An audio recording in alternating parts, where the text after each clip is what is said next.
안녕하세요. 투데이안경 코리아마켓 손유빈입니다. 안녕하세요. 박수진입니다. 미국의 7월 소비자 물가지수가 예상을 하회하면서 긴축에 대한 경계감은 완화가 됐지만 시장을 탄력적으로 이끌어갈 모멘텀이 부재한 상황에서 투자자들의 눈치 보기 행보는 지속이 됐습니다. 오늘 그간 시장에 관심이 집중됐던 8월 MSCI 신규 편입 종목이 발표가 됐죠. 에코프로와 한미반도체, 하나오션, 그리고 JYP엔터 이렇게 4종목인데요. 종목별 흐름은 어땠나요? 네, MSCI 분기 리뷰를 앞두고 가장 관심이 컸던 종목 바로 에코프로였죠. MSCI 편입 소식과 함께 기분 좋게 상승 출발했지만 등락을 거듭한 끝에 2% 하락하면서 마감했습니다. 오늘 외국인은 매도로 돌아섰지만 기관은 4거래 연속 매수세를 이어간 점 주목해 봐야겠습니다. 에코프로와 함께 신규 편입된 한미반도체, JYP엔터는 상승 마감, 하나오션은 하락 전환하면서 약보합에 마감했습니다. 상승 모멘텀 부재 속 눈치 보기 장세가 지속된 하루. 투데이안경 코리아마켓 첫 번째 이슈픽의 주인공은 누구일까요? 네, 증시를 주도하던 2차 전지 섹터가 조정 국면에 진입한 가운데 개인 투자자들은 여전히 2차 전지 종목을 담고 있는 것으로 나타났습니다. 투데이안경 이슈픽 첫 번째, 개인의 러브콜 2차 전지의 초전도체 합류입니다. 8월 1일에서 9일까지 개인의 순매수 상위 종목은 포스코홀딩스, 삼성 SDI, LNF, 그리고 LG화학 등 여전히 2차 전지주가 차지를 했습니다. 특히 포스코홀딩스가 순매수 상위 1위 종목을 차지를 하면서 제2의 국민주로 자리 잡을지에 대한 관심이 집중되고 있는데요. 2차 전지와 함께 신성, 델타테크 등 초전도체 테마주도 순매수 우위를 보였습니다. 오늘 관련 종목들 흐름 어땠나요? 네, 2차 전지와 초전도체 관련주는 종목별로 차별화 흐름이 나타나고 있습니다. 8월 개인의 매수세가 집중되고 있는 포스코홀딩스는 3% 하락하면서 57만 7천 원의 종가를 형성했고요.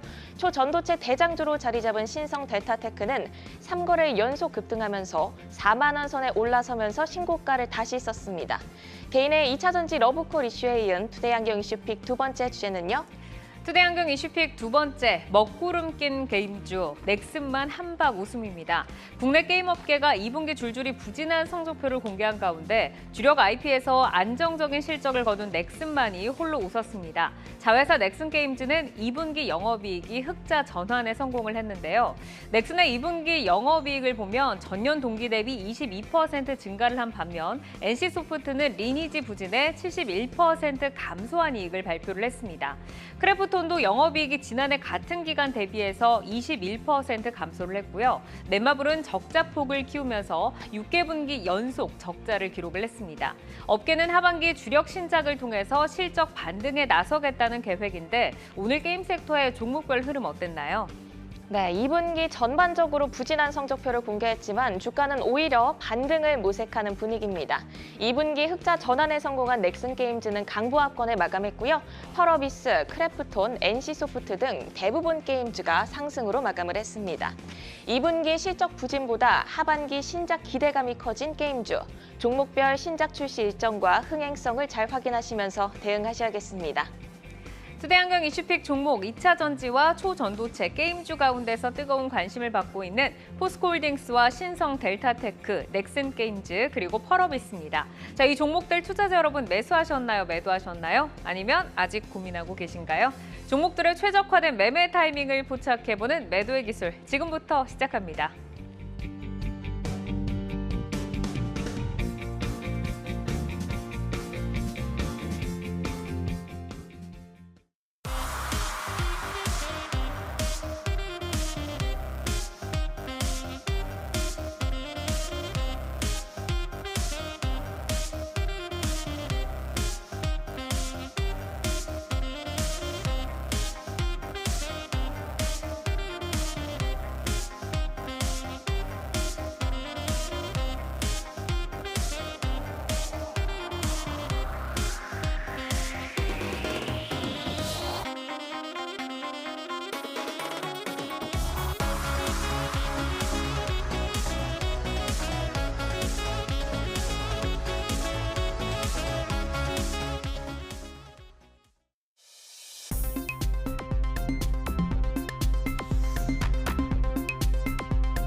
종목별 최적화된 매매 타이밍을 포착해보는 매도의 기술. 투데이안경 이슈픽 첫 번째, 개인의 러브콜 2차 전지의 초전도체 합류입니다. 개인 투자자들의 2차 전지에 대한 사랑 여전합니다. 8월 첫째 주에 개인의 순매수 상위 1위 종목은 삼성전자였지만 포스코홀딩스의 순매수가 확대가 되면서 9일 기준으로는 포스코홀딩스가 1위를 차지를 했습니다. 그리고 초전도체 테마주에 대한 개인의 관심도 뜨거운데요. 지금 학계 논란이 지속이 되고 있는 가운데 순매수세는 여전히 유입이 되고 있습니다. 자, 개인 투자자들의 수급 쏠림의 이유는 어디에 있다고 보시는지, 그리고 이런 현상 좀 언제까지 이어질 거다라고 예상을 하실지 부장님께 먼저 들어볼까요? 예, 사실 뭐 올해 들어서 상당히 좀 심한 쏠림 현상이 지금 이어지고 있는데요. 투자 주체별로 보게 되면은 외국인 같은 경우에는 거래소에서는 한 10조 정도의 순매수를 한 반면에 코스닥에서는 소폭 매도를 지금 하고 있는 상황이고, 기관 같은 경우에는 거래소 7억, 코스닥 5억 정도의 순매도를 보여주고 있습니다. 개인이 가장 중요할 텐데요. 개인은 코스피에서는 4조 정도 순매도를 한 반면에 코스닥에서는 8조 정도의 순매수를 지금 하고 있는 그런 흐름입니다. 아무래도 보다 조금 변동성이 적은 코스피 종목을 팔아서 코스닥으로 좀 이어가는 그런 현상들이 나타나고 있는데, 아무래도 올 초에는 뭐 챗 GPT, 뭐 로봇 이런 것들이 상당히 좀 강세를 보였고, 거기에 2차 전지가 강하게 바통을 좀 이어받았고요. 그 후에 최근에 뭐 초전도체 그리고 바이오 그리고 중국 관련주까지 최근에 좀 화려한 종목 장사가 좀 펼쳐지고 있는데요. 사실 뭐 오늘 같은 경우에도 초전도체 관련해서 LK99 검증에 있어서 한 달 정도 더 시간이 필요할 것이다라는 뉴스와 함께 아직 한 달이라는 시간이 남았다라는 쪽으로 긍정적으로 좀 해석을 하면서 장막판에도 좀 급등세를 좀 연출을 하기도 했었고요. 사실 뭐 최근 중국 관련주들 특히 중소형 화장품들이 많이 올랐는데. 네. 사실 요즘에 중국 소비자들의 이런 패턴이 많이 변화를 했거든요. 그럼에도 불구하고 시총 작은 것들 중심으로 뭐 일부의 소외는 있겠지만 사실 이렇게 강한 급등세를 펼쳐주기까지는 조금 좀 무리한 측면들도 분명히 좀 있는 것 같습니다. 하지만 뭐 최근에 수급적으로 여전히 뭐 개인들 중심의 순매수가 이어지는 장세가 펼쳐지고 있기 때문에 이런 현상은 거기에 따라서 조금 더 이어질 공사는 분명히 좀 있어 보이는 것이 현실이고요. 네. 다만 이런 것들이 이제 보다 좀 리스크 관리는 분명히 좀 해 나가면서 해야 된다. 이런 말씀 다소 조금 좀 꼰대스럽지만 이런 말씀은 꼭 드려야 될 것 같습니다. 네, 이제 개인 위주의 수급이 이끌어가는 장세다라고 좀 말씀을 주셨는데, 올해 2차 전지주를 두고 개인과 외국인의 뭐 힘겨루기에서 개인이 이겼다라는 이야기가 이제 자주 등장을 하고 있고, 그 외 뭐 주요 섹터에서도 개인과 외국인의 그 수급적인 힘겨루기가 지금 지속이 되고 있는 모습입니다. 자, 외국인의 기관 이런 수급 동향은 개인과는 좀 어떤 차이가 있다라고 저희가 좀 인지를 해야 될까요, 파트너님? 네, 일단 포인트부터 말씀을 드리면 이제 외국인이나 기관들은 미련이 없다라는 점에서 좀 포인트 잡아서 좀 보시면 좋을 것 같고, 네. 외국인이 이제 사실 막대한 그런 운용 자금 그리고 정보력을 좀 가지고 있고, 뭐 기관 투자자와 함께 이제 증시를 좀 이끄는 투자 주체로서 활동을 한다라고 좀 보시면 좋을 것 같고, 일단 개인은 정보의 사실 한계성을 좀 가지고 있죠. 일단 뉴스나 소문에 좀 흔들리기 때문에 조금은 좀 뒤따라 움직이는 그런 모습들이 나오고 있기 때문에 2차전지도 물론 지금 힘겨루기에서 개인이 이겼다라고 볼 수 있겠지만, 실질적으로는 지금 매수 가격, 평균 매수 가격을 보면 굉장히 좀 위에서 산 부분들이 있기 때문에 조금 부담스러운 그런 가격대에 어느 정도 좀 위치하고 있다라는 부분에서 일단은 이런 부분에 좀 포인트를 잡으시고 대응을 하시는 것이 필요하지 않을까 말씀을 드리고 싶습니다. 약간 뒤늦게 들어갈 수 있는 네. 가능성을 좀 짚어주셨는데, 그래도 요즘에는 뭐 전에 비해서는 정보가 굉장히 좀 많아진 것 같습니다. 자, 개인의 러브콜의 2차 전지에 이어서 초전도체가 합류를 했는데, 오늘은 매도의 기술에 저희가 포스코홀딩스 그리고 신성 델타테크를 올리고 이야기를 들어보도록 하겠습니다. 자, 지금 포스코홀딩스 같은 경우는 스탑과 고로 나뉘었고요. 신성 델타테크에는 두 분 다 스탑 사인을 주셨는데, 자, 먼저 포스코홀딩스부터 한번 볼까요? 고가 기록 후에 좀 하락세를 보이다가 이번 주 들어서 좀 하방을 확보하나 싶었는데 오늘도 조금 빠지면서 3% 밀리면서 거래를 마쳤습니다.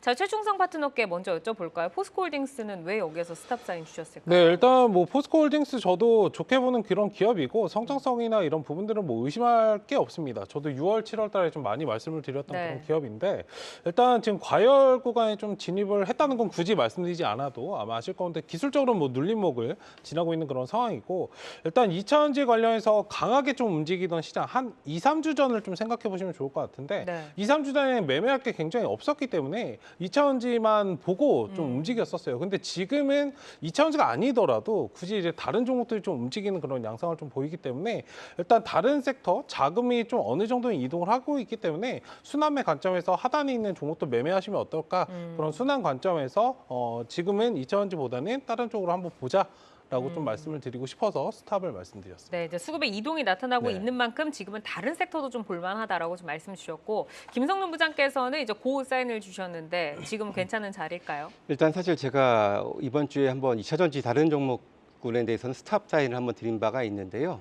그 중에서 사실 2차전지 중에서도 포스코 홀딩스를 선택을 하신 투자자분들이라면은 다른 종목군들보다도 장기 투자 마인드가 상당히 좀 강할 것이다라는 생각에서 일단 다소간의 조금 조정 가능성은 분명히 존재합니다. 하지만 뭐 지금 국면에서는 또 이제 9월, 10월에 있을 또 모멘텀을 또 감안해 보고 장기적인 마인드를 본다면은 지금은 그냥 가져가는 것이 더 현명하지 않겠냐라는 차원에서 고 사인 드렸습니다. 네.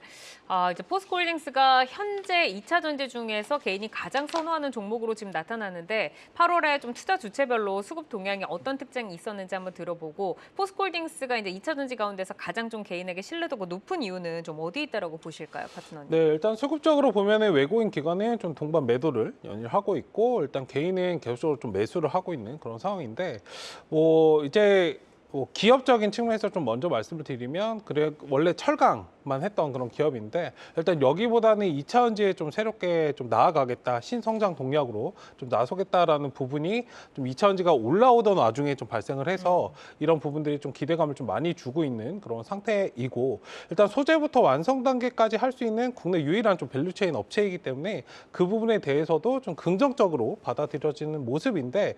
일단 포인트는 제가 볼 때는 에코프를 놓친 그런 아쉬움이 좀 있지 않나라는 그런 부분들이 좀 작용을 하고 있고 비트도 실질적으로 굉장히 좀 많은 상태이고 에코프로 같은 경우에 이제 100만 원이 좀 넘어갔는데 사실 포스코 홀딩스 같은 경우에는 100만 원이 좀 넘지 않은 그런 상태이기 때문에 네. 더더욱 이런 부분들 심리적인 영향이라고 저는 좀 보고 있는 상태입니다. 그러니까 조금 늦게 출발했기 때문에 에코프로 대신에 좀 잡을 수 있는 네. 종목으로 포스코홀딩스를 선택을 했다. 자, 이제 포스코그룹이 세상에 가치를 더합니다라는 이제 새로운 브랜드 슬로건을 공개를 했습니다. 이제 오는 14일 다가오는 월요일부터 아르헨티나 염호에서 세상에 가치를 더하는 내용의 광고를 공개할 예정으로 알려지고 있는데 이 아르헨티나 염호가 2차 전지 밸류체인의 핵심이 될 좀 포스코홀딩스의 경쟁력으로 좀 꼽히고 있잖아요. 하반기 주가를 이끌어줄 모멘텀과 함께 좀 저희가 경계를 해야 되는 요소까지 함께 점검을 좀 받아볼까요? 예, 뭐 포스코홀딩스 입장에서는 이제 2차 전지 핵심 광물 확보가 가장 좀 중요한 경쟁력이 될 것 같은데요. 빠르면 9월, 늦어도 한 10월 경에는 이제 광양에서 이제 리튬 2만 1,500톤 정도 규모의 공장이 가동이 시작이 되고요. 내년 2분기에 아르헨티나 염호 공장이 1차적으로 이제 2만여 톤, 2만 5천 톤 정도가 이제 가동이 좀 시작이 될 것으로 예상이 됩니다. 니켈도 2030년까지 24만 톤 확보를 할 것이다. 그리고 리튬 같은 경우에도 2030년에는 42만 톤까지 늘릴 것이다라는 이런 이제 전망을 지금 하고 있는 이런 부분들인데요. 사실 이런 것들이 현실화가 된다면은 별탈 없이 현실화된다면은 일단 이제 2차 전지 소재에 있어서는 거의 뭐 지배적인 과점 사업주로서 상당한 좀 프리미엄을 받을 수 있을 이런 부분이라고 좀 생각이 듭니다. 경계할 점은 물론 이제 광물 가격의 변동도 있겠습니다만 가장 중요한 것이 일반적으로 지금 알려진 바로는 이제 그런 그 광석형 리튬보다 이 염수형 리튬이 이익률이 한 2배 정도 높다라고 좀 알려져 있는 것이 사실인데요. 이제 이것은 뭐 이제 의견들이 분분하긴 한데 포스코가 기술력이 워낙 뛰어나기 때문에 별탈 없이 무리 없이 잘 될 것이다라는 의견도 분명히 존재합니다만은 일부에 있어서는 이 염호를 그렇게 양질의 리튬으로 이제 생산하기 채굴을 하는 것이 네. 그렇게 뭐 쉬운 것은 아니다. 그래서 비용이 늘을 수도 있다라는 부분도 있기 때문에 원활히 될지 한번 지켜봐야 될 것 같습니다. 네, 가격대를 좀 볼까요? 포스코홀딩스의 7월 개인 투자자들의 평균 매수가가 58만 원이다라는 분석이 나왔는데 오늘 종가가 57만 7천 원입니다. 자, 현재 가격대에서 하방이 좀 확보된다라고 볼 수 있을지 좀 궁금하고 지금 뭐 신규로 담으신다고 하면은 뭐 지금 스탑 사인 주셨는데 뭐 좀 좋은 선택이 될 수 있을 거다라고 보실까요? 네, 일단 뭐 장기적인 관점에서 좀 말씀을 하신 것 같은데 일단 네. 장기적인 관점에서 기본 전제 조건 자체는 저점 매수입니다. 저점 매수가 사실 아닌 그런 구간이고 네. 아까도 말씀드렸지만 개인 투자는 상대적으로 좀 뒤늦게 움직이는 그런 부분이 그쵸. 있어서 평균 매수 가격 자체가 조금 물론 올라가면 좋겠지만 조금은 이제 밀릴 수 있는 되게 좀 심리적으로 불안불안한 그런 자리이기 때문에 일단 바닥에 있는 종목들 좀 매수를 하시는 그런 전략이 좀 좋다라고 말씀을 드리고 싶고 일단 현재는 좀 단기 스윙 관점에서 추세를 완벽하게 좀 돌리는 모습이 나올 때까지 좀 기다려 보실 필요는 있다라고 말씀을 드리고 싶고요. 네. 일단 전고점 돌파 여부를 좀 확인을 하셔야 추가적인 한 단계 또 레벨업이 좀 가능한 시점이 아닐까 말씀을 드리겠습니다. 네, 자 그러면 이어서 신성 델타테크로 좀 넘어가 보도록 할까요? 단기간 급등으로 투자 경고 종목에 지정이 된 상태입니다. 오늘도 이제 신고가를 또다시 쓰면서 굉장히 강하게 또 불을 뿜어내다가 4만 원에서 거래를 마쳤거든요. 근데 두 분 모두 지금 스탑 사인이 들어왔어요. 자, 최종석 파트너께 먼저 들어보겠습니다. 신성 델타테크 이제는 조금 스탑해야 되나요? 네, 계속 너무 스탑을 말씀드린 것 같은데 네. 일단은 뭐 관련돼서 기업적인 측면에서는 굉장히 좋습니다. 2차전지 관련해서 뭐 좋은 부분이 있고 기본적인 모멘텀 자체는 좋으나 네. 최근에 이제 상승이 나왔던 건 전도체 관련해서 좀 급등이 너무 단기간에 많이 일어났기 때문에 일단 지금은 좀 조심하셔야 되는 그런 구간이 아닌가 해서 스탑을 말씀드렸습니다. 네, 뭐 오늘 근데 또 이어받으면서 파워로직스 뭐 원익회니 이제 상한가를 치면서 거래를 마쳤는데 이제 김성준 부장께서도 지금 스탑 사인을 주셨습니다. 근데 개인 투자자들이 사실 신성 델타테크를 가장 강하게 조금 밀어 올렸잖아요. 가장 강한 러브콜 들어왔던 이유는 좀 어디에 있다라고 보세요? 일단은 뭐 크게 두 가지로 볼 수가 있는데요. 일단 첫 번째는 올해 사상 최대 영업 실적은 기대가 되는 부분들이 있다고 보여지는데 사실 이 실적으로만 봤을 때는 사실 주가가 한 2만 원 정도 이상 가긴 솔직히 좀 어려울 정도의 부분이라고 생각은 드는데 역시 무엇보다도 이 초전도체의 힘으로 일단 이제 4만 원, 2배 이상 또 올라가 있다라고 좀 보시면 될 것 같은데요. 기본적으로 이 LNS 벤처 캐피탈이 이제 그 퀀텀 에너지의 지분을 이제 9.3% 정도 가지고 있죠. 그런데 이 LNS 그 벤처 캐피탈의 지분율 52%를 지금 현재 신성 델타테크가 가지고 있고 11%대를 지금 파워로직스가 가지고 있는데 장 막판에 또 이제 상한가까지 좀 치고 올라가긴 했습니다. 그래서 요 부분들 때문에 좀 많이 올라갔는데요. 전체적으로 따진다면 이 퀀텀 에너지의 지분이 5%가 조금 안 되는 그런 부분들이라고 할 수가 있겠는데 이러한 부분들이 이렇게 시가총액을 1조 원 이상으로 끌어올릴 수 있을 정도의 파괴력. 물론 이게 아직 검증은 단계에 있긴 합니다만 여기에 가능성에 너무 좀 과도하게 좀 이제 베팅을 좀 하고 있는 그런 측면들은 분명히 좀 있다. 이렇게 좀 생각이 좀 듭니다. 그럼 뭐 역대 최대 실적 기대감이 있기는 하지만 뭐 2만 원 선 정도가 적당하다라고 좀 말씀을 주셨는데 그러면 본업의 성장성에 대해서 한번 또 얘기를 들어볼까요? 네, 앞서 이제 부장님 말씀하신 것처럼 올해 이제 역대 최대 영업이익을 좀 달성할 것으로 예상이 되고 있는 그런 상태이고 556억 원이 가능하다라고 좀 나오고 있고요. 일단 퍼 자체가 이제 10배 정도의 좀 밸류 매력도가 좀 있는 그런 상황이고 2차전지 관련해서도 모멘텀을 좀 가지고 있는 상태입니다. 일단 신성델타테크 같은 경우에는 뭐 기존에 했던 그런 사업 플러스 최근에는 인버터, 그 전력 제어 장치라든지 뭐 PCB 제조까지도 이제 사업 영역을 좀 확대해 가고 있는 그런 상황이기 때문에 일단 ODM, OEM 관련해서 영향을 좀 강화가 미래적으로 보면은 가능하다. 그리고 미래 먹거리 좀 확보 일환으로 지난해 11월에 로봇 사업을 또 신설을 했기 때문에 로봇 사업까지도 좀 확장해서 볼 수 있는 그런 좋은 기업이긴 한데 일단 본업적인 측면에서는 굉장히 좋습니다. 다만 최근에 좀 올라갔던 부분들이 조금은 과열이 돼 있다라고 좀 말씀을 상승이 드리는. 너무 가팔랐다. 네, 맞습니다. 이 상승률을 보니까 한 달여 만에 약 300%의 지금 상승률을 기록을 하고 있습니다. 그런데 또 보유하신 분들이 한 달 정도 동안 또 저희가 결과를 기다려야 되잖아요. 그리고 이제 파워로직스가 또 상한가를 치고 있는 이런 상황에서 좀 트레이딩 관점으로 접근해 볼까 하시는 분들도 꽤 있으실 것 같아요. 좀 전략을 어떻게 잡아야 될까요, 부장님? 일단 뭐 다음 주 월요일은 거래가 정지죠. 하기 때문에 이 이등주, 후발주인 이제 파워로직스의 시세가 그 다음 날의 시세에 상당한 좀 연결을 줄 수는 있다. 이렇게 좀 생각은 드는데요. 일단 이제 한 달 동안의 시간을 벌었다라는 측면들도 있겠습니다만은 사실 좀 지나치게 좀 과도하게 그 뭐랄까요 확률이 그렇게 높지 않은 곳에 일단 장기 투자 마인드로 가져가는 것은 상당히 좀 위험한 전략이다라는 말씀을 먼저 좀 드리고 싶고요. 지금 가격권이라면은 일단 거래 정지 이후에는 어느 정도 저는 좀 분할 매도를 하는 전략으로 좀 말씀을 좀 드리고 싶고 물론 주변주의 시세에 따라서 트레이딩 정도의 전략 안에서만 국한에서만 이제 하는 전략 말씀드리도록 하겠습니다. 네, 알겠습니다. 자, 이어서 게임주로 넘어가 보도록 하겠습니다. 주요 게임사들 2분기 성적표가 공개가 됐는데 넥슨과 NHN 일부를 제외한 게임사 대부분이 마이너스 성장을 기록한 것으로 나타났습니다. 하지만 오늘 게임주가 좀 전반적으로 또 반등을 하는 모습이 보였는데 2분기를 지금 바닥으로 인식을 해서 그렇다라고 좀 봐야 할지 아니면 하반기에 좀 반등의 실마리 끌어갈 모멘텀들 기대할 만한 게 있을까요, 파트너님? 네, 일단 지금 자리는 완벽한 좀 바닥이다라고 좀 말씀을 드리고 싶고 네. 일단 게임주만 유독 좀 강한 잣대를 지금 시장에서 들이대고 있지 않나. 반도체도 사실 실적이 그렇게 좋지 않게 나오고 있는데 네. 실제로 좀 주가가 상승을 하고 있고 이 부분은 좀 AI, 2차 전지만 좀 유독 좀 상승을 많이 하고 있기 때문에 모든 기업들이 좀 마찬가지 맥락인 것 같은데 일단 게임 관련해서는 충분히 좀 실마리를 풀어간 그런 모멘텀이 있다라고 좀 말씀을 드리고 싶고요. 네. 어제 이제 화장품 관련주가 좀 강세가 나왔었고 일단 중국 관련된 이슈로 일단 게임이나 엔터, 웹툰, 유통, 면세 이런 쪽 리오프닝 전반적으로 리오프닝까지 좀 키 맞추기가 들어갈 수 있다라는 부분에서 좀 보시면 좋을 것 같은데 어쨌든 실적이 안 좋았던 건 사실이기 때문에 네. 체질 개선이나 그런 신작 출시 그리고 중국 판호 이슈도 여전하기 때문에 일단 그런 부분들이 좀 잠잠했거든요. 그런 부분에서 본다면 하반기 관련해서 반전은 좀 충분히 좀 가능한 상태가 아닌가. 네. 지금보다 안 좋을 수는 없다라고 좀 말씀을 드리고 그러니까 싶습니다. 게임주에는 아직까지 그 중국 판호 기대감이 좀 실리지 않은 네. 듯한 모습입니다. 자, 2분기 실적 부진에도 하반기 신작 기대감이 커지고 있는 게임주. 오늘은 넥슨 게임즈 그리고 이제 펄어비스에 대해서 두 분의 의견을 여쭤보겠습니다. 자, 지금 이제 두 분의 사인을 보면 넥슨 게임즈는 고 사인 들어왔고요. 펄어비스 같은 경우에는 김성준 부장께서 이제 스탑 사인을 주셨는데 넥슨 게임즈부터 볼까요? 2분기 좀 암울한 게임사 성적표 가운데서 그래도 넥슨 게임즈가 이제 빛을 좀 내줬습니다. 자, 김성준 부장께 먼저 여쭤볼게요. 넥슨 게임즈 더 갈 수 있을까요?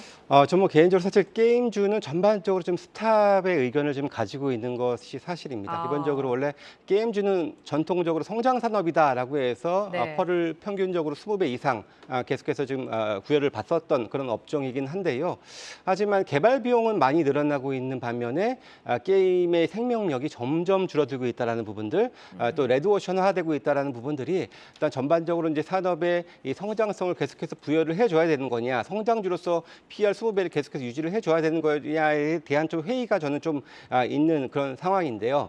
하지만 넥슨 게임즈 같은 경우에는 그래도 상반기에 작년치 이상의 실적은 이미 좀 만들긴 했는데 주가는 다른 게임주보다도 오히려 더 좋지 않은 지금 위치에 있기 때문에 기술적으로는 좀 안 좋은 위치에 있지만 그래도 지금은 조금 더 좀 한번 두고 보자라는 관점에서 그 의견 말씀드립니다. 네. 정말 하단에서 이제 추세를 조금 돌리려고 하는 듯한 모습인데 최충성 파트너도 이제 고 신호를 주셨습니다. 우선 넥슨 게임즈가 이제 2분기 흑자 전환에 성공을 했습니다. 그러면 지금 좀 안 좋은 그 게임 산업 사이에서 좀 차별화된 성과가 어디에서 기인했다라고 좀 봐야 할지 하반기에 또 모멘텀도 있을까요? 네, 일단 넥슨 게임즈는 다른 것보다는 이제 중국 성적에 따라서 좀 주가가 굉장히 좀 그래도 잘 버티고 있다. 다른 네. 게임주보다 좀 말씀을 드리고 싶고 일단 국내 게임 업계 최초로 연매출 4조 원대로 좀 열 수 있다는 그런 분석이 증권가에서도 나오고 있는 상태입니다. 일단 중국 시장은 이제 넥슨의 성장에 대해서 핵심 거점 중에 좀 한 곳인데 일단 2007년 현지에서 좀 선보였던 던전 앤 파이터라는 게임을 좀 시작으로 메이플 스토리, 카트라이더, 수탄 히트작을 좀 기록을 했었고 일단 중국 시장에서 나온 매출이 이제 넥슨 그룹 전체 절반 이상을 좀 책임지기도 했었고요. 일단 현재도 넥슨의 매출의 30% 이상이 좀 중국에서 나오고 있는 상태인데 중국 관련돼서 이런 부분이 좀 부합이 된다면 충분히 좀 성장 여력이 있다라고 좀 말씀을 드리고 싶고 네. 블루 아카이브, 메이플 스토리, M 이런 것도 있기 때문에 일단 이런 부분들을 좀 보시면 좋을 것 같습니다. 자, 그러면은 가격적인 전략을 바로 부장님께 한번 좀 들어볼까요? 예, 일단 사실 기술적으로는 상당히 좀 시그널은 좋지 않은 건 사실인데요. 차트 보면서 좀 말씀드리는 게 나을 것 같습니다. 사실 이 블루 아카이브 중국 출시한 날부터 해서 오히려 기관 외국인들이 지금 매도가 나오면서 급락을 좀 하는 모습 보여줬습니다. 그렇긴 합니다만은 그래도 현재 구간에서는 지금 바닥을 좀 다지는 구간 아직까지는 조금 기관들 매도 좀 나오고 있습니다만은 그래도 현재로서는 V자 정도를 기대하면서 그래도 한 26,000원 정도까지 23,000원 정도까지는 그래도 한번 기술적으로 한번 올라갈 수 있는 여지를 가지고 있다. 이렇게 좀 기대를 하면서 일단 보시면 될 것 같고요. 기본적으로 아직은 좀 트레이딩 정도의 구간에서는 진입이 가능한 그런 구간이다 이렇게 말씀드리겠습니다. 네, 자 펄어비스로 넘어가 보겠습니다. 펄어비스는 2분기 적자 전환하면서 실망감을 안겼는데 오늘 주가는 넥슨보다 더 강했거든요. 2% 넘게 오르면서 거래를 마쳤습니다. 지금 두 분의 의견이 엇갈렸는데 최충성 파트너께서는 역시 고 사인 주셨어요. 지금 이제 뭐 바닥이다, 기대감이 있다라는 사인이신가요? 네, 일단 뭐 특별한 뭐 종목보다는 그냥 게임 업종 전반적으로 기술적으로 완전히 좀 바닥권에 사실 위치해 있는 구간이기 때문에 네. 일단 그런 점에서 좀 고 사인을 좀 말씀드렸고, 게임 관련해서는 뭐 게임 자체가 좀 좋지 않더라도 상승이 좀 강하게 나왔을 때는 사실 메타버스나 이런 쪽이 좀 엮였을 때 상승이 좀 강하게 나왔었는데 지금 그런 부분들이 좀 없다 보니 가격적 메리트는 좀 충분히 있는 그런 상황이다라고 좀 말씀을 그러니까 드리고 싶습니다. 모멘텀만 하나 붙으면 네. 전반적으로 갈 수 있는 상황이다. 자, 김성준 부장께서는 뭐 게임 업황을 전체적으로 조금 안 좋게 보신 것도 있는데 또 스탑 네. 사인을 주셨어요. 2분기 실적도 좀 펄어비스 기대감 없을까요? 일단 기본적으로 2분기에도 이미 뭐 실적 발표가 나왔습니다만은 이제 현재 검은 사막이 현재 매출이 지금 감소하는 모습 나타났고요. 거기에다가 뭐 현재 일회성 비용이라고는 표현됐습니다만은 이제 그 임직원들 인센티브가 나오면서 영업 적자로 전환이 됐는데요. 사실 펄어비스는 지난 5년 동안에 한 3배 정도의 인력 충원이 있었는데 신규 게임은 솔직히 없었습니다. 없었는데 그래도 우수한 양질의 이런 그런 직원들을 유지하기 위해서 인센티브 이거 과연 일회성일까요? 계속해서 좀 줘야 되지 않을까 유지를 하기 위해서는 그런 생각이 좀 드는 측면들도 있고요. 물론 최근 7월에 일부 좀 그 이벤트를 통해서 PC 쪽은 좀 올라오긴 했습니다만 여전히 모바일 쪽은 부진하고요. 이제 신규로 이제 붉은 사막 기대감이 있는데요. 8월 23일 독일 게임쇼에서 영상 공개가 될 예정이긴 한데 아마도 게임 출시는 내년. 일단은 제가 볼 때는 상반기도 이렇게 쉽지는 않을 수 있다 이런 생각이 들거든요. 그렇다면은 새로운 게임에 진입 없이 기존의 게임만으로는 계속해서 일단 실적적으로는 좀 부진한 실적이 이어질 공산이 좀 크다라고 좀 보여지기 때문에 오히려 저는 그 게임 쇼를 기대감으로 일단 올라간다면 네. 그때를 좀 매도의 기회로 좀 활용하는 것이 어떨까라는 생각을 일단 가지고 있습니다. 일정이 있을 때, 그러니까 그간 신작이 없었고 뭐 복지 비용 등의 좀 부담이 좀 있다라고 좀 말씀을 주셨는데 그러면 회사적인 내용을 한번 좀 여쭤보도록 하겠습니다. 하반기에 좀 상반기와 다르게 어떤 뭐 실적이라던가 신작이라던가 이런 부분의 기대감은 혹시 있는 상황인가요? 네, 일단은 말씀하신 것처럼 뭐 하반기 기대감은 그다지는 있지 않습니다. 다만 이제 판호 관련된 그런 부분이라든지 게임을 사실 신작 출시에 대해서 좀 영향을 많이 받기 때문에 일단 신작 관련해서 나오기 전까지는 뭐 주가가 빵 떠서 올라가는 거는 조금은 무리수가 있다라고 좀 말씀드리고 싶은데, 다만 이제 기존에 이제 붉은 사막 관련해서 PC 게임이 좀 나왔었다면 이제 글로벌적으로 뭐 콘솔이나 이런 시장을 좀 공략하려고 하는 움직임은 있기 때문에 한번 지켜보실 필요가 있다라고 좀 말씀을 드리고 싶고, 일단 뭐 영상 공개 관련해서도 좀 기대감을 어느 정도 가질 수 있는 그런 상태이고, 그러니까 흥행성이나 일정 관련된 그런 리스크가 해소됐다는 부분에서 한번 체크해 보실 필요는 있지 않을까 말씀을 드리고 싶습니다. 우선은 좀 신작 모멘텀이 좀 아쉬운 상황입니다. 자, 그러면 이제 부장님께서는 이제 스탑 사인을 주셨는데 뭐 일정에서 좀 매도를 해보자라고 하셨잖아요. 가격 전략으로 어떻게 잡아야 될까요? 일단 뭐 주봉상의 그런 기술적인 그런 저항대가 대략 일단 1차적으로 61,000원 정도라고 좀 생각이 좀 들거든요. 일단은 뭐 그래도 오늘 뭐 수급은 좋았습니다. 외국인들의 매수가 좀 좋았기 때문에 이런 기대감과 함께 또 신작 기대감과 함께 그 6만 원대 위로 좀 올라간다라고 하면은 일단 좀 서서히 좀 매도하는 전략 좀 말씀을 드려야 될 것 같은 게 게임 출시가 아직 좀 많이 좀 남았다라는 거 그런 것들 감안하시면서 접근하셔야 될 것 같습니다. 네, 아직은 조금 기간이 있다. 자, 오늘 매도의 기술은 포스코홀딩스와 신성 델타테크 그리고 넥슨 게임즈 그리고 펄어비스까지 네 종목을 살펴드렸는데 현재 주가와 현재 모멘텀 기준으로 포인트를 제시를 해드리기 때문에 시장이 변화하면 전략도 변동 가능한 점 기억을 해주시기를 바라겠습니다. 계속해서 주요 이슈와 모멘텀 팔로우하면서 여러분의 전략 체크해드리겠습니다.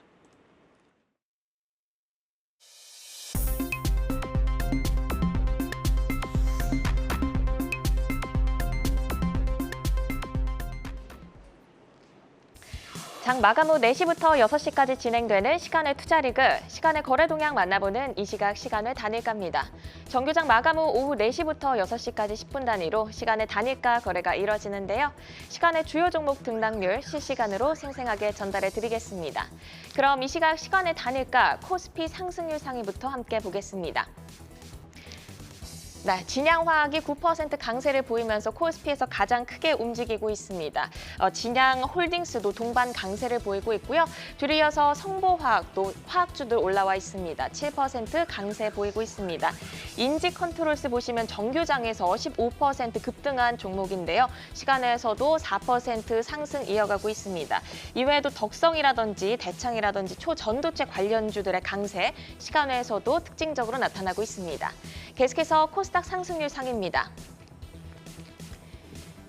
네, HCT가 9% 강세 보이면서 8,990원 터치하고 있습니다. 2분기의 실적을 발표를 했는데요. 전년 동기 대비 94% 증가한 영업이익을 발표하면서 오늘 2% 강세로 마감을 했는데 시간에서도 빨간불 이어갑니다. 9% 강세 보이면서 8,990원 선 지나가고 있고요. 오늘 2% 강세로 마감을 했던 S에너지 시간에서 더 탄력적인 움직임 보이고 있습니다. 6.9% 상승한 2,395원 선 터치하고 있습니다. 이번에는 코스피 하락률 상위 보겠습니다. 네, 콘텐츠립 중앙이 2.2% 하락하면서 코스피에서 가장 많이 하락하고 있습니다. 뒤를 이어서 1.7% 하락하면서 28,800원에 거래되고 있는 하나도 올라와 있고요. 미래산업 보실까요? 나이지리아 리튬 광석 확보 소식에 주목받으면서 오늘 5% 강세로 마감을 했는데 시간에서는 1.5% 약간 밀리면서 38,000원 선 지나가고 있습니다. 마지막으로 코스닥 하락률 상위도 볼까요?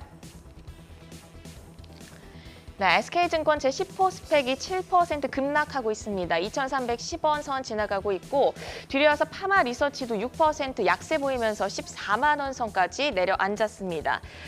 JRP도 보이고 있네요. 2분기 영업이익이 456억 원이 나왔습니다. 전년 대비 88% 증가한 실적을 발표했는데요. 시간에서 차익 실현 매물 나오면서 5% 정도 밀리고 있습니다. 12만 2,200원 선 지나가고 있네요.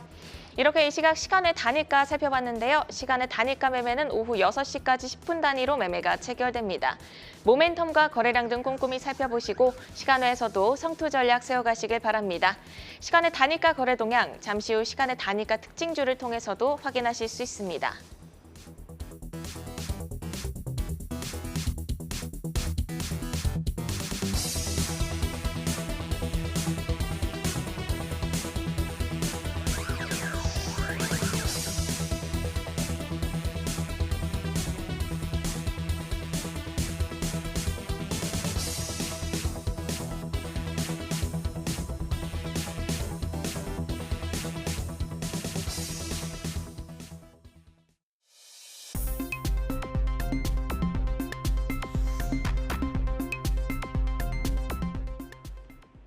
다양하게 부각되는 이슈와 모멘텀 속에서 연속성 있는 재료로 우상향할 주인공 누가 될까요? 주도주로 떠오르게 될 종목을 미리 만나보는 라이징 스탁입니다. 자, 세 분이 가지고 오신 종목 화면으로 먼저 확인을 해보도록 하겠습니다.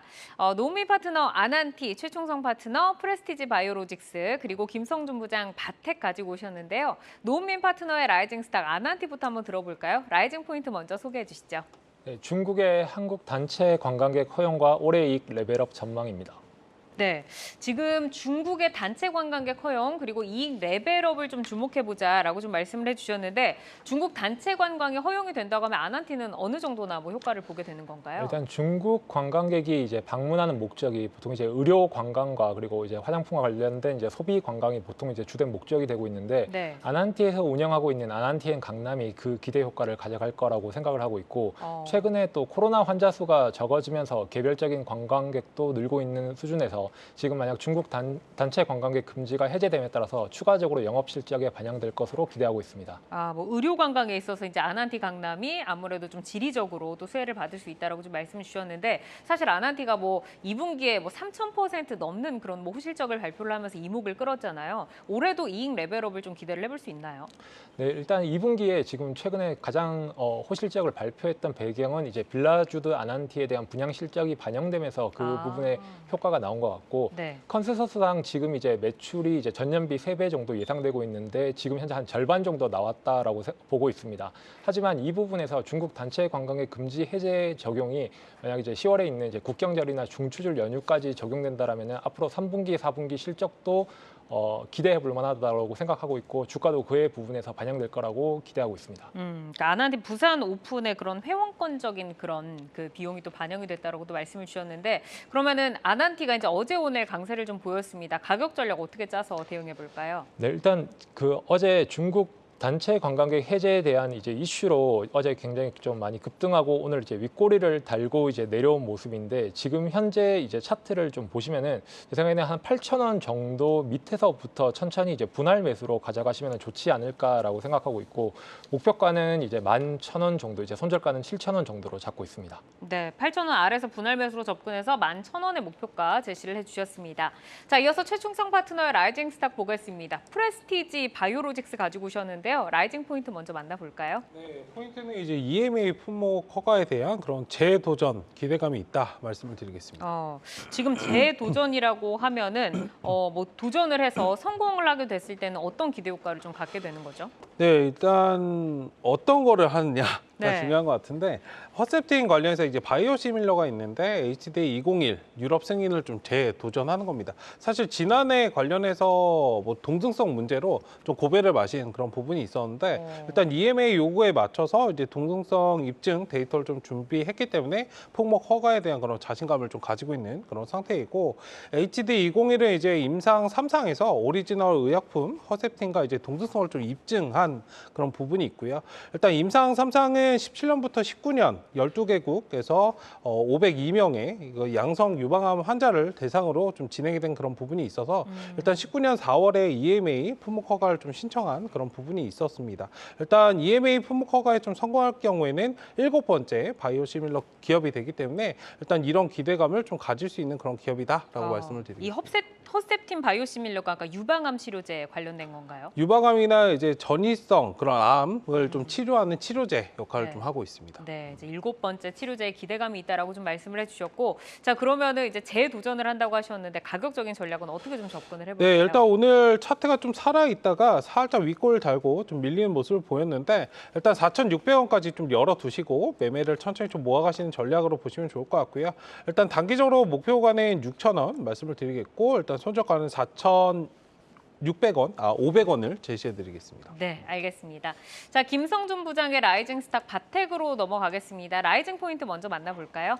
네, 미국 1위 치과 유통업체 헨리 쉐인과의 파트너십 계약을 체결을 하면서 3분기부터 미국향 매출이 좀 성장에 좀 기여를 할 것으로 기대가 되고요. 신제품 효과까지 과세가 되면서 내년도 본격적인 이익 성장이 기대가 됩니다. 네, 의료기기에서 이제 구강 스캐너 기업인 바텍을 가지고 오셨는데 지금 파트너십 뭐 계약 체결이라던가 이런 뭐 출시 기대감을 좀 짚어주셨어요. 어떻게 좀 성장을 해 나갈 거다라고 기대해 볼까요? 예, 뭐 바텍은 글로벌 1위 구강 엑스레이 전문 그런 회사고요. 매출의 90% 정도가 해외 해외 수출로 이루어지고 있고 그 중에서 북미와 유럽 선진 시장에서 60% 정도를 차지를 하고 있는 부분들이고요. 남미나 중동 아직은 그렇게 뭐 매출 비중이 높지는 않습니다만은 최근에도 30% 이상의 고성장세를 지속하고 있는 그런 회사입니다. 물론 최근에 뭐 중국이 조금 부진하긴 합니다만 그래도 이런 부분들은 다른 쪽에서 좀 만회가 되지 않겠냐라고 기대를 해보고 있고요. 사실 팬데믹 때도 연 평균 한 13% 정도의 성장세를 꾸준하게 유지를 했던 회사인데요.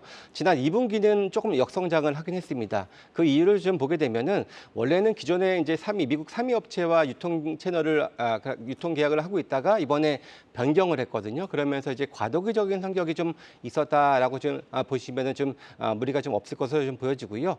일단 앞서서도 언급을 드렸던 것처럼 이제 신제품 관련해서는 국내에서는 이미 이제 5월에 출시를 했고 이제 해외에 이번에 올해는 이제 허가와 이제 품목 허가를 지금 기대를 하고 있는 그런 부분들이기 때문에 내년도 좀 이익 기여에는 이제 신제품이 이제 본격적으로 좀 반영이 될 것으로 좀 기대를 해봅니다. 올해는 대략 예상 영업이익이 한 770억 정도를 예상을 하고 있는 상황인데요. 이 회사는 뭐 재무 구조가 워낙 탄탄하기 때문에 영업이익보다 순이익이 항상 더 좋은 그런 흐름을 좀 보여주고 있는 상황인데요.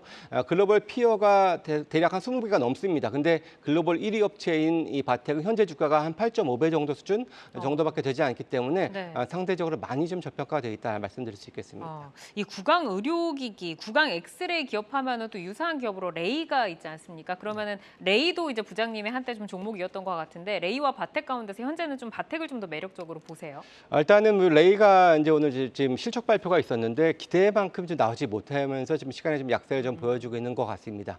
물론 이제 비슷하게 저는 성장성 있다라고 보여지는데요. 일시적인 현상이라고 좀 보여지고요. 오히려 레이도 마찬가지로 실적 부진으로 밀린다면은 또 한 번의 좀 기회가 될 수 있을 거라고 보여지고요.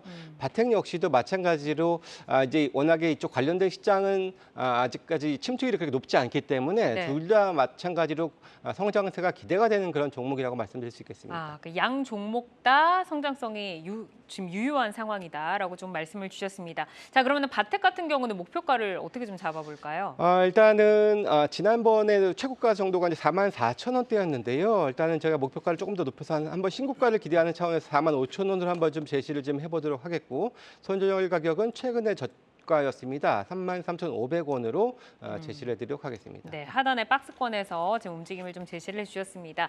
자, 오늘 라이징 스탁은 노은민 파트너의 아난티, 최충성 파트너 프레스티지 바이오로직스, 그리고 김성준 부장의 바텍까지 만나봤습니다. 내용 잘 참고를 해보시기를 바라겠고요. 함께해 주신 최충성 와운의 파트너, 김성준 하이투자증권 도곡 WM센터 부장 여기서 인사드리겠습니다. 고맙습니다.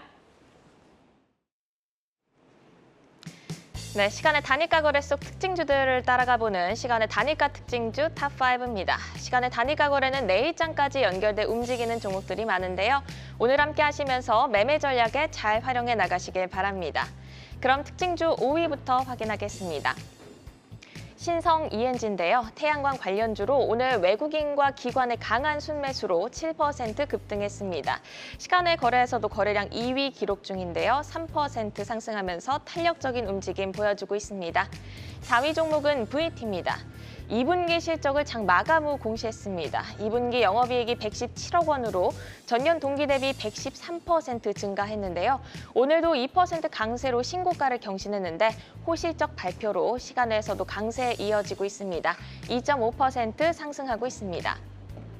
3위는 큐라티스 올라와 있습니다. 글로벌 시장에서 수요가 높은 주열 흡충증 백신 파이프라인을 기술 도입했다는 소식 전하면서 장중 10%까지 상승하기도 했는데요. 하지만 윗골이 길게 달면서 3% 하락하면서 마감을 했습니다. 시간의 거래에서 반발 매수세 들어오고 있네요. 3.6% 상승한 3,555원 선 터치하고 있습니다. 2위는 덕성입니다. 초전도체 관련주로 오늘은 2% 하락하면서 마감했습니다. 하지만 시간의 거래에서 매수세 활발하게 들어오고 있는데요. 22만 주 이상의 거래량 터지면서 활발하게 움직이고 있습니다. 4.7% 상승하고 있네요. 대망의 1위 종목은 인지 컨트롤스입니다. 마찬가지로 초전도체 관련주입니다. 1위에 올랐는데요. 정규장에서 15% 급등하면서 강한 모습 보였는데 그 강한 기세 시간에서도 이어가고 있습니다. 4.5% 상승하고 있네요. 네, 그럼 시간의 단일가 특징주 2위 덕성 보겠습니다. 원래는 합성 인공피혁 생산 업체인데요. 최근 초전도체 관련주로 부각되면서 변동성이 커지고 있습니다. 오늘 정규장에서 2% 약세로 마감을 했는데 시간에서 4% 정도 상승을 하고 있습니다. 향후 주가 전망 어떻게 보실까요? 일단 초전도체 관련주를 일단 설명을 드릴 때 일단 우리가 기억을 해야 될 것은 지난번에 이제 메릴랜드에서 이제 아니다라는 트위터를 이제 한 이후로 이제 1시간 30분 만에 전체적으로 종목들이 다 하한가 갔다라는 거를 그거를 기억을 해야 될 거라고 생각하고 있습니다. 물론 지금과 같은 상승이 물론 이제 검증을 해야 된다라는 그런 필요성과 그런 기대감에 따라서 상승되는 부분인 건 알지만은 언제든지 아니거나 혹은 아닐지도 모른다라는 부정적인 의견이 반영되면은 주가 자체가 이제 내리막길을 걸을 수 있는 부분이 있기 때문에 이 부분은 조심히 전략을 짜서 운영하시는 것이 필요하다고 생각하고 있습니다. 네, 이어서 시간의 단일가 특징주 4위 VT도 보겠습니다. 오늘 2분기 실적을 발표했는데요. 영업이익이 전년 대비 113% 증가하며 호실적을 내놨습니다.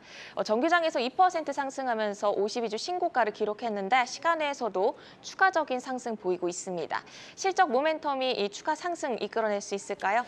네, VT는 이제 실적뿐만이 아니라 이제 최근 이제 중국 단체 관광객 허용 등이 계속적으로 이제 반영이 되면서 주가 이제 시간에서도 올라 올라가는 것 같은데 해당 부분은 이제 좀 계속적으로 이제 기대감으로 반영돼서 특히 이제 52주 신고가 같은 경우에는 계속적으로 이제 지지선만 쌓여가면은 그 주가가 흐름을 이어가는 경우가 많기 때문에 단기적으로는 소폭 조정이 나올 수도 있는 부분이라고 생각하고 있지만은 그래도 이 중국 관광객 허용에 대한 모멘텀이 이어진다라면 계속적으로 주가 상승이 이어가지 않을까 이렇게 전망하고 있습니다.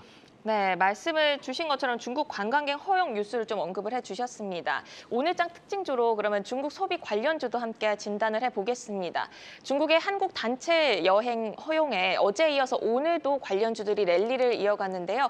여행, 항공, 면세, 화장품 여러 섹터가 있잖아요. 그중 파트너님의 탑픽 섹터 그리고 종목을 꼽아주신다면요? 일단 제가 그때 어제 이제 전체적으로 흐름을 봤을 때 아무래도 탑픽이라고 꽂으면 아마 한국 화장품과 코리아나와 같은 이제 화장품 관련주가 제일 수급도 많이 받고 상승세도 좋기 때문에 가장 기대가 되는 부분이라고 생각하고 있는데 전체적으로 보면은 이제 화장품도 그렇고 항공도 그렇고 여행도 그렇지만 이게 전년에 이제 코로나 때 반영된 실적에서 올해 개선되는 실적에 모멘텀이 더해진 거기 때문에 앞으로 조금 더 주가 상승을 기대해 볼 법하다라고 생각을 하고 있습니다. 네, 여러 섹터 중에 화장품주를 탑픽으로 꼽아주셨고요. 그중 한국 화장품 그리고 코리아나 이 두 종목까지 콕 집어서 말씀해 주셨습니다. 이어서 특징주로 농심도 함께 보겠습니다. 오늘 2분기 영업이익이 전년 동기 대비 1,162% 증가하면서 10% 급등을 했습니다.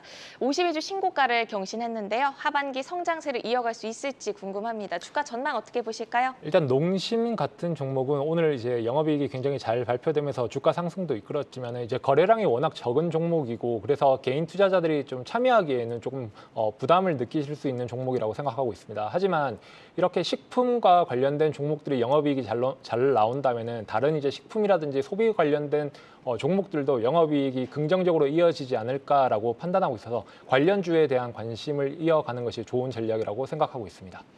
네, 이어서 GI 이노베이션도 보겠습니다. 이중 융합 단백질 신약 전문 기업인데요. 면역 항암제와 알레르기 치료제를 개발하고 있습니다. 3거래 연속 상승하면서 오늘도 17% 급등세 보여줬는데 다음 주도 좀 에너지 이어갈 수 있다고 보실까요? 일단은 요즘 최근에 이제 바이오 관련된 종목들이 이제 2차 전지는 조정을 받고 이제 초전도체가 이제 올라가는데 그 부분에 이제 참여하지 않는 수급들이 보통 이제 바이오 쪽으로 이제 쏠리는 현상을 많이 발견할 수가 있습니다. 특히 이제 GI 이노베이션 같은 경우에는 이제 개별적인 호재로도 상승을 하고 있는데 일부 판권에 대해서는 이제 연내 체결을 목표로 하고 있기 때문에 당분간은 바이오 관련된 섹터의 흐름이 좋을 것으로 예상하고 있기 때문에 관련 주가 상승도 이어가지 않을까 전망하고 있습니다. 네.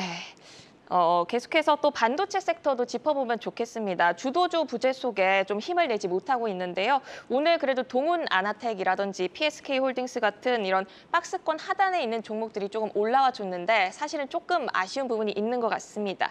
쉬어갈 때 좀 관심을 가져도 좋을까요? 일단 반도체 2차 전지 지금 전체적으로 조정을 받는 종목들이 좀 저는 긍정적으로 보는 이유가 일단은 어제 발표된 이제 미국 소비자 물가 지수가 예상치를 하회하면서 물론 저번 달보다는 이제 높아진 부분이지만은 일단 예상치를 하회하고 이제 계속적으로 이제 인플레이션이 조정을 이제 둔화된다라는 거를 계속적으로 이제 확인시켜 주고 있는 부분이기 때문에 물론 지금 주가 자체가 워낙 이제 금리 동결의 기대감으로 이제 높아진 부분에서 조정을 받는 거라서 일부 조정을 다 피할 수는 없지만은 그래도 지금 어느 정도 조정을 받은 부분이기 때문에 지금 이제 반발 매수세가 슬슬 유입되는 시기가 되지 않을까 이렇게 전망하고 있습니다. 네, 그럼 저희 다음 주에는 어떤 키워드에 중점을 두고 대응해 나가면 좋을지 짧게 들어볼게요. 네, 일단 다음 주는 일단 소비자 물가 지수 발표에서 좀 긍정적인 부분이기 때문에 오늘 미국 지수가 조금 더 올라준다면 다음 주도 이어갈 거라고 생각하고 있지만은 특히 다음 주 월요일 같은 경우에는 화요일이 광복절이라서 조금 경계감과 좀 우려감에서 약간 관망하는 자세가 필요하지만은 다음 주부터는 서서히 이 조정받던 시장이 다시금 올라갈 수 있는 그런 모멘텀이 만들어지지 않을까 이렇게 전망하고 있습니다. 네, 이렇게 오늘 시간의 특징주랑 오늘장 특징주 살펴봤습니다. 종목별로 베스트 전략까지 짜드렸으니까 참고해 보시고요. 오늘 함께해 주신 노훈민 와운의 파트너는 여기서 인사드립니다. 고맙습니다.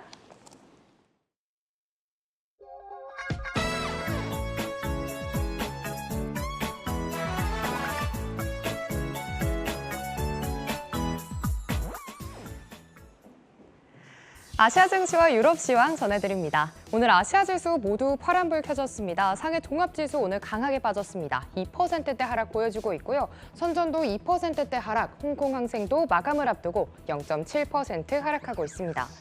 중국 왕이 외교부장이 외교부장 복귀 뒤 첫 순방국으로 싱가포르와 말레이시아, 캄보디아 등 아세안 3개국을 선택했습니다. 아세안 국가들을 자국편으로 끌어당겨서 미국이 중국 견제를 위해 추진 중인 인도태평양 전략에 맞서기 위한 외교전으로 보입니다. 미국과 중국 간의 갈등이 심화될지, 또 중국과 아세안 3개국 간 어떤 얘기가 오갈지 지켜보시면 좋을 것 같습니다. 잠시 뒤 홍콩에서는 올해 2분기 GDP 성장률이 발표됩니다. 이어서 유럽 시황도 살펴보겠습니다. 어제 유럽 주요국 증시는 미국의 소비자 물가지수 상승률이 예상보다 낮았다는 발표로 투자 심리가 지지됐습니다. 오늘은 0.3% 하락하면서 출발하고 있습니다. 잠시 뒤 독일에서는 6월 경상수지가 발표되고요. 다음 주 월요일에는 7월 도매 물가지수가 발표됩니다. 프랑스도 한번 체크해 보도록 하겠습니다. 오늘 갸크 지수 0.4% 소폭 빠지면서 출발했습니다. 지금까지 시황센터 이마영이었습니다. 네, 투데이안경 코리아마켓 방송 후에도 유튜브에 라이징 스탁으로 검색하시면 다시 보실 수 있습니다. 라이징 스탁과 함께 여러분의 포트를 풍성하게 채워갈 좋은 종목들 함께 하시기 바랍니다. 네, 투데이안경 코리아마켓은 항상 여러분의 든든한 전략 동반자가 되어드리겠습니다. 함께해 주신 여러분 고맙습니다.